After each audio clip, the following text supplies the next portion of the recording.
और चलिए इसी बीच एक बड़ी खबर जो लगातार हम आपको बता रहे थे कि बीजेपी ने अपनी लिस्ट जारी कर दी है। उपचुनाव के उम्मीदवारों की लिस्ट जारी हो गई है। गाजियाबाद से संजीव शर्मा, कुंदरकी से रामवीर सिंह ठाकुर, खैर से सुरेंद्र दिलेर, करहल से अनुजेश यादव को टिकट दिया गया है। इसके अलावा फूलपुर सीट की बात करें तो दीपक पटेल को चुनावी मैदान में उतारा गया है। कटेहरी से धर्मराज निषाद, मझवा से सुचिस्मिता मौर्य, इसके अलावा सीसामऊ से प्रत्याशी का ऐलान नहीं किया गया है। मीरापुर सीट से आरएलडी अपना उम्मीदवार उतारेगी। तो 2 सीटें दी गई है यहां पर आरएलडी और निषाद पार्टी को। दोनों की तरफ से एक एक उम्मीदवार अपना उतारा जाएगा। बाकी की जो 7 सीटें हैं उन 7 सीटों पर अपने 7 उम्मीदवारों का ऐलान भारतीय जनता पार्टी ने कर लिया है। करहल से भी अपना उम्मीदवार घोषित कर दिया है। अनुजेश यादव को चुनावी मैदान में उतारा गया है। तो तमाम समीकरणों को ध्यान में रखते हुए, जातीय क्षेत्रीय समीकरणों को ध्यान में रखते हुए चुनावी मैदान में अपने उम्मीदवार उतार दिए गए हैं। भारतीय जनता पार्टी की ओर से जो कैंडिडेट घोषित किए गए हैं उनकी लिस्ट भी आप स्क्रीन पर देख पा रहे हैं इस वक्त। तो कुल 7 उम्मीदवार हैं। पहले से ये तय माना जा रहा था और पहले से ही ये तय था कि आज भारतीय जनता पार्टी अपने उम्मीदवारों के नाम का ऐलान कर देगी, क्योंकि कल नामांकन का आखिरी दिन है 25 अक्टूबर का। तो उससे पहले ही अपने सभी उम्मीदवारों के नाम का ऐलान भारतीय जनता पार्टी ने कर लिया है। साथ ही दूसरी तरफ आप सपा के उम्मीदवार भी देख रहे हैं। समाजवादी पार्टी भी 9 की 9 सीटों पर अपने ही सिंबल पर चुनाव लड़ने जा रही है। और फिलहाल ये लिस्ट आपकी स्क्रीन पर आप देख पा रहे हैं। भारतीय जनता पार्टी ने अपने उम्मीदवारों के नाम का ऐलान कर दिया है। एक बार फिर से आपको बता देते हैं कहां से कौन है उम्मीदवार। करहल से अनुजेश यादव चुनावी मैदान में है। फूलपुर से दीपक पटेल, कटेहरी से धर्मराज निषाद, मझवा से सुचिस्मिता मौर्य, सीसामऊ से प्रत्याशी का ऐलान अब तक नहीं किया गया है। चलिए सीधा रुख करते हैं। लखनऊ से हमारे साथ राजीव सिंह हमारे सहयोगी लाइव जुड़ चुके हैं। राजीव, अभी कैंडिडेट्स का ऐलान क्योंकि कर दिया है भारतीय जनता पार्टी ने, किन किन चीजों को ध्यान में रखा है, कौन कौन से वो फैक्टर्स हैं जिन्हें ध्यान में रखते हुए इन उम्मीदवारों को चुनावी मैदान में बीजेपी ने उतारा है? देखिए, उत्तर प्रदेश में होने वाले विधानसभा उपचुनाव में बीजेपी का एक पहला लक्ष्य है कि जो उत्तर प्रदेश की सभी 9 सीटों पर चुनाव होने हैं उनमें से 9 की 9 सीटें जीतनी हैं। और इसीलिए चाहे वो जातीय समीकरण हो या क्षेत्रीय समीकरण हो या फिर जो बड़े नेताओं की पहुंच है, उसके आधार पर बीजेपी ने अपने टिकटों की घोषणा कर दी है।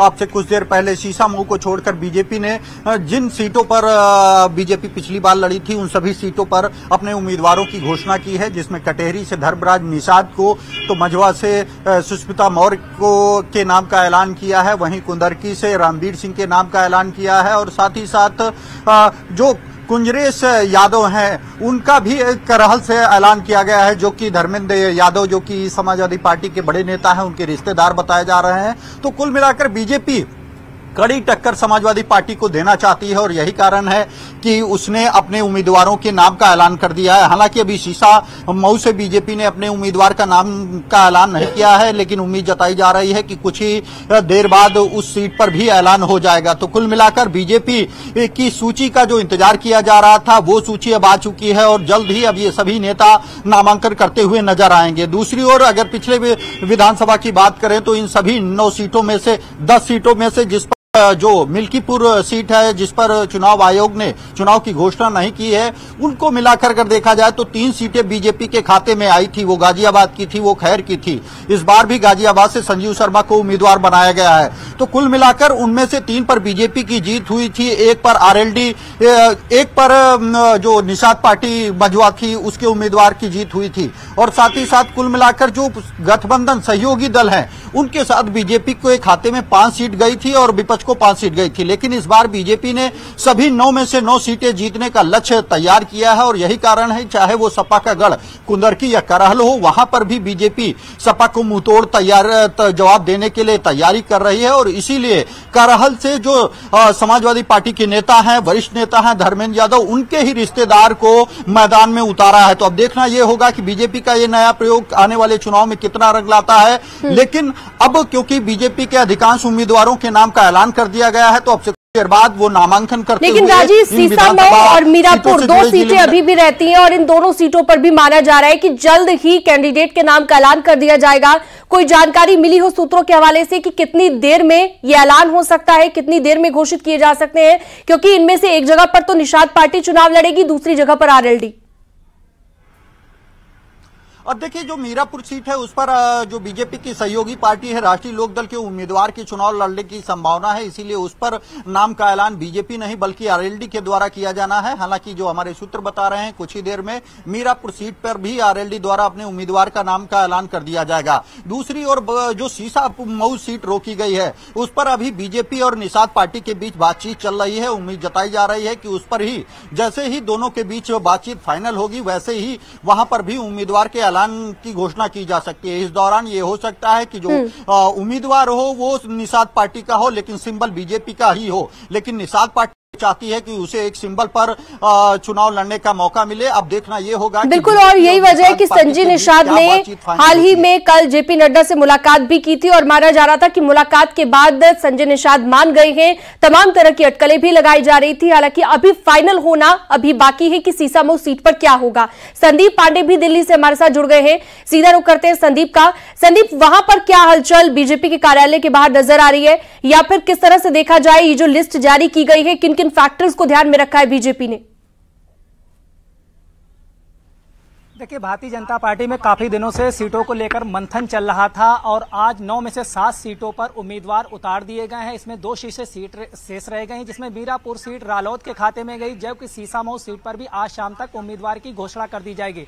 वही बात करें मीरापुर सीट पे तो रालोद की भी दिल्ली में बैठक हो गई है।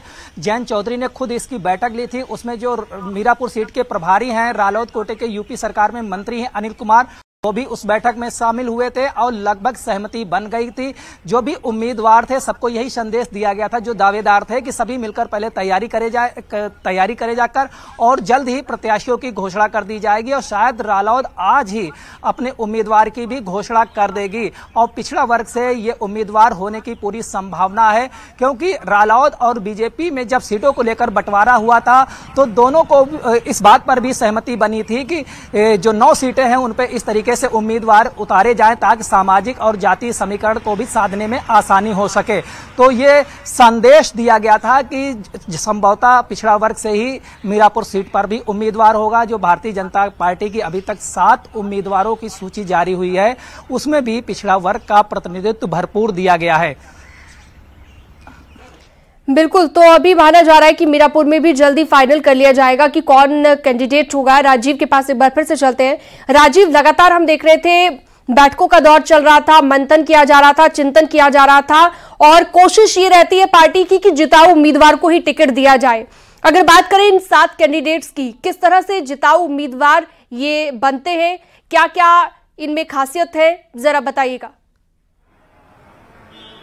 अब देखिए, अगर बात की जाए सबसे पहले कटेहरी से शुरू करते हैं तो धर्मराज निषाद जो कि एक जमीनी नेता है और एक लंबे समय से पार्टी से जुड़े रहे हैं, उनकी एक पकड़ रहे हैं और जो जाति समीकरण वहां पर फिट बैठते हैं उसके अनुरूप भी वो बीजेपी के लिए अनुकूल नजर आए और इसीलिए उनको वहां से उम्मीदवार बनाया गया। क्योंकि बीजेपी ये चाहती थी कि पिछड़ा वर्ग के उम्मीदवार को वहां से चुनाव में मैदान में उतारा जाए, क्योंकि समाजवादी पार्टी ने भी अपने नेता लालजी वर्मा की पत्नी को वहां से मैदान में उतारा है। तो अब कहीं न कहीं बीजेपी को लगता है कि धर्मराज निषाद जो हैं वो मजबूती से चुनाव लड़ेंगे और उन्हें जीत दिलाएंगे। दूसरी ओर अगर बात करें तो बीजेपी ने गाजियाबाद में संजीव शर्मा को मैदान में उतारा है, जो कि बीजेपी के काडर के नेता हैं और एक लंबे समय से पार्टी के लिए काम करते रहे, जमीनी स्तर पर पकड़ है उनकी और इसीलिए एक बार बीजेपी ने उनको मौका दिया है। दूसरी ओर अगर रामवीर सिंह की कुंदरकी से बात करें, जो कि मुरादाबाद में बीजेपी के पदाधिकारी रहे हैं और एक लंबे समय से बीजेपी के लिए काम करते हैं। हालांकि कुंदरकी में बीजेपी के लिए जीत हासिल कर पाना आसान नहीं होगा, क्योंकि यहां पर जो जातीय समीकरण है उसके तहत जो मुस्लिम मतदाता हैं उनकी संख्या अत्यधिक है, करीब 64% के करीब बताई जाती है। तो कुल मिलाकर ये एक बड़ी चुनौती होगी। दूसरी जो बड़ी चुनौती होगी वो करहल से होगी। हालांकि यहां पर बीजेपी ने बहुत ही दिलचस्प नाम को मैदान में उतारा है, अनुजेश यादव, जो कि सपा सांसद धर्मेंद्र यादव के बहनोई बताए जाते हैं, उन्हीं को इस चुनाव मैदान में उतारा है। हालांकि करहल भी बीजेपी के लिए किसी बड़ी चुनौती से कम नहीं होगी, लेकिन उस पर देखना यह होगा कि इस बार बीजेपी क्या जीत हासिल कर पाती है या फिर उस पर भी शिकस्त का सामना करना पड़ सकता है। तो फूलपुर की बात करें तो वहां पर दीपक पटेल को चुनाव मैदान में उतारा है, क्योंकि इस पूरी विधानसभा सीट में जो पटेल बिरादरी है उसका एक खास दबदबा रहा है और अब दीपक पटेल भी एक लंबे समय से पार्टी से जुड़े रहे हैं और पार्टी के लिए काम किया है। तो कुल मिलाकर इस बार दीपक पटेल को वहां से मौका दिया गया है। दूसरी जो अन्य सीटें हैं, 2 सीटें 9 में से 7 पर बीजेपी ने अपने उम्मीदवार की घोषणा की है। सीसामऊ, वहां पर भी उम्मीद ये जताई जा रही है कि भले ही वो उस निषाद पार्टी से बातचीत चल रही हो, लेकिन बीजेपी ये चाहती है कि सिंबल पर बीजेपी के ही चुनाव लड़ा जाए, भले ही उम्मीदवार संजय निषाद का हो। बिल्कुल, लेकिन राजीव एक और चीज जो ध्यान में रखी जाती है, जब भी कैंडिडेट्स का सिलेक्शन किया जाता है तो पार्टी ये भी ध्यान में रखती है, क्योंकि सपा ने अपने उम्मीदवारों का ऐलान पहले ही कर दिया था, तो क्या सामने कौन उम्मीदवार है इसे भी ध्यान में रखा गया। इस महत्वपूर्ण बिंदु को भी ध्यान में रखते हुए भारतीय जनता पार्टी ने चयन किया है अपने कैंडिडेट्स का।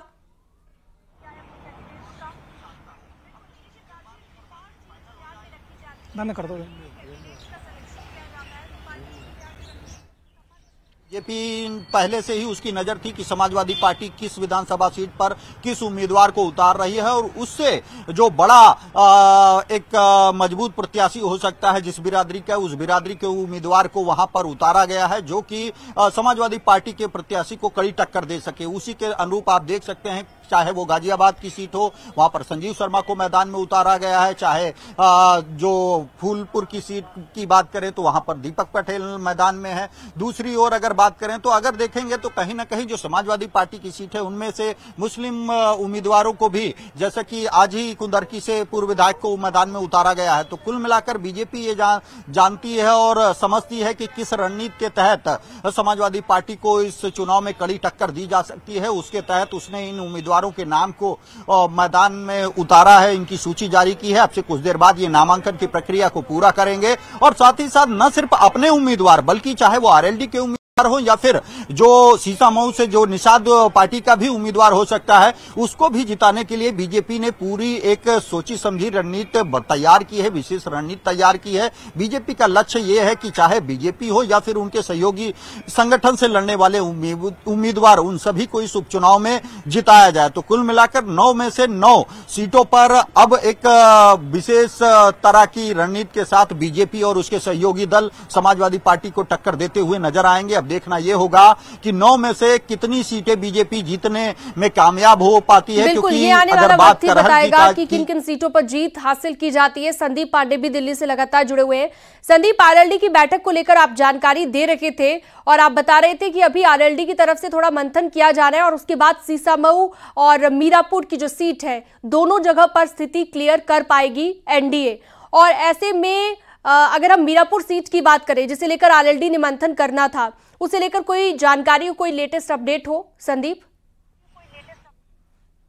देखिए, 2 दिन पहले जयंत चौधरी ने खुद मीरापुर सीट के प्रत्याशियों को लेकर बैठक की थी। इसमें राष्ट्रीय पदाधिकारी भी उसके शामिल हुए थे। यूपी सरकार के मंत्री जो अनिल कुमार हैं वो भी इस बैठक में शामिल हुए थे। प्रत्याशी का नाम फाइनल हो गया है। पिछला वर्ग से ही प्रत्याशी होने की पूरी उम्मीद है, क्योंकि रालोद और भारतीय जनता पार्टी यानी कि एनडीए के जो पदाधिकारी हैं उन्होंने तय कर दिया था किस तरीके से सामाजिक प्रतिनिधित्व देना, यानी कि एनडीए के भी जो दल प्रत्याशी मैदान में उतारेंगे वो जातीय और सामाजिक समीकरण को ध्यान में रखकर उतारेंगे। उसी हिसाब से मीरापुर सीट में प्रत्याशी आएगा और आज शाम तक ये घोषणा होने की पूरी उम्मीद है। तो पार्टी के जो राष्ट्रीय संगठन महासचिव हैं त्रिलोक त्यागी, उनके द्वारा ये लेटर कभी भी जारी किया जा सकता है, क्योंकि प्रत्याशी लगभग फाइनल हो चुका है। वहीं बात करें यहाँ पे उपचुनाव की, तो विपक्षी जो है अभी तक स्पष्ट नहीं कर सके हैं कि इंडिया अलायंस को लेकर भले ही अखिलेश यादव ने घोषणा कर दी हो कि 9 सीटों पर संयुक्त प्रत्याशी मैदान में उतरेंगे और सपा के सिंबल पर, लेकिन यूपी कांग्रेस के प्रदेश अध्यक्ष अजय राय अभी दिल्ली में डेरा डाले हुए हैं। वो लगातार शीर्ष नेतृत्व के संपर्क में है। अभी तक कांग्रेस की तरफ से कोई बयान नहीं आया है कि अखिलेश यादव के बयान जो कि संयुक्त प्रत्याशी उतारने को लेकर है, उनके सिंबल पे प्रत्याशी उतारने को लेकर है, उसका वो समर्थन कर रहे हैं, उनके साथ चुनाव में हैं, या अकेले दम पर कांग्रेस अपने प्रत्याशी मैदान में उतारेगी। लिहाजा सत्ता पक्ष एनडीए तो कुनबा पूरा एक कर लिया है, लेकिन एनडीए अलायंस के बीच अभी कुछ स्थिति स्पष्ट नहीं हो पाई है। सिर्फ सपा की तरफ से अखिलेश यादव ने एक्स पोस्ट पर जानकारी दी है, लेकिन अभी कांग्रेस पूरी तरीके से इस पर चुप्पी साधे हुए, तो लिहाजा अभी यूपी की राजनीति किस ओर करवट लेती है, इसको लेकर अभी संशय बना हुआ है। तो संशय अभी तक बरकरार है मीरापुर की सीट को लेकर। राजीव सिंह के पास चलते हैं, लखनऊ से हमारे साथ जुड़े हुए हैं। राजीव, रिएक्शन किस तरह के आ रहे हैं, क्योंकि प्रवक्ताओं के रिएक्शन अब आना शुरू हो गए हैं। जैसे ही कैंडिडेट्स के नाम का ऐलान बीजेपी ने किया है, वैसे ही समाजवादी पार्टी के प्रवक्ता भी अब रिएक्शन देने शुरू हो गए हैं।